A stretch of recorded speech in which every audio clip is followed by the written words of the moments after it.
అందకు లేని దురద కత్తిపీటకెందుకు అన్నట్టు అనవసరమైన విషయాలలో వేలు పెట్టి గాలిగోయే కంపను నెత్తికి చుట్టుకుంటుంటారు కొంతమంది. అసొంటోళ్ళు మన మధ్యలో కూడా చాలా మందే ఉంటారు. వద్దురా నాయన అంటే కూడా అస్సలు వినరు. ఆఖరికి వాళ్ళు వీళ్ళు గట్టిగా వాతలు పెట్టినాక అప్పుడు బుద్ధి వస్తుంటుంది. ఇగో ఈ వ్యవహారం కూడా ఇట్లనే ఉన్నది, చూడుర్రి మీరే. సినిమాల యాక్టర్ ప్రకాష్ రాజు తాపకోసారి ఇంటర్నెట్ గుట్లే జస్ట్ ఆస్కింగ్ అంటుంటాడు. గిట్లనే మొన్న పక్క రాష్ట్రంలో ఓ మీటింగ్ పోయి దేవుళ్ళ గురించి ఎట్లా పడితే అట్లా మాట్లాడేటాలకు రచ్చ అవుతుంది. ఇప్పుడు ఉన్న కాడుండడు, ఊకున్న వాళ్ళని గెలికిస్తాడు, మనిషి చాలగుండా అన్నట్టు కోపానికి వస్తుండ్రు చాలా మంది. లోకమంతా పూజించే దేవుళ్ళ గురించి అట్టెట్లా మాట్లాడతాడు అని ఇప్పటికే వ్యవహారం కేసుల దాకా పోయింది.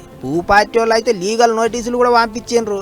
అయితే రోజుకు లొల్లి పెద్దగా అవుతుండేటాలకు ప్రకాష్ రాజు ఇంటర్నెట్ గుట్లే ఓ వీడియో పెట్టిండు. చూడండి ఏమన్నాడో. ఆర్ట్ అండ్ ఇట్స్ రెసిలియన్స్ అనే ఒక విషయం మీద నేను చేసిన ప్రసంగం, ఒక సంవాదం. దాని నుంచి కొన్ని మాటలను మాత్రం తీసుకుని దాన్ని వక్రీకరించి నేనేదో అవతార పురుషుడు శ్రీరాముడిని ఏటగానం చేశానని, హిందూ ధర్మాన్ని హర్ట్ చేసే ఫీలింగ్స్ ఇచ్చానని కొందరు ఊగుతున్నారు. అన్ని ధర్మాన్ని అందరినీ ప్రేమించే నాకు అవసరమైతే లేదు కాదన్నట్టు, అన్ని ధర్మాలను గౌరవిస్తా నేను అసోంటోని కాదన్నట్టు మాట్లాడిండు ప్రకాష్ రాజు. అయితే అనేటి అన్ని అనుకుంటా జస్ట్ ఆస్కింగ్ అంటుంటాడు. ఇదేం పద్ధతి అన్నట్టు కోపానికి వస్తుండ్రు చాలా మంది. గిట్లనే నడమ deputy CM Pawan Kalyan sir సనాతన ధర్మం గురించి మాట్లాడితే దాని మీద కూడా రోజుకో తీరు కామెంట్లు రాసి అందరి నోళ్ళ నానిండు.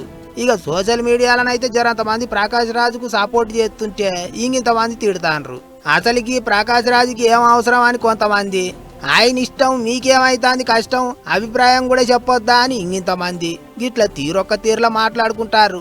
మరి ఇక తాపకోసారి కయ్యం తీసుకుంటా పునాస పురుగు లెక్క తయారైన ప్రకాష్ రాజు ముచ్చట ఇంకెంత దూరం పోతుందో ఏమో చూసుకుంటా పోవాలి.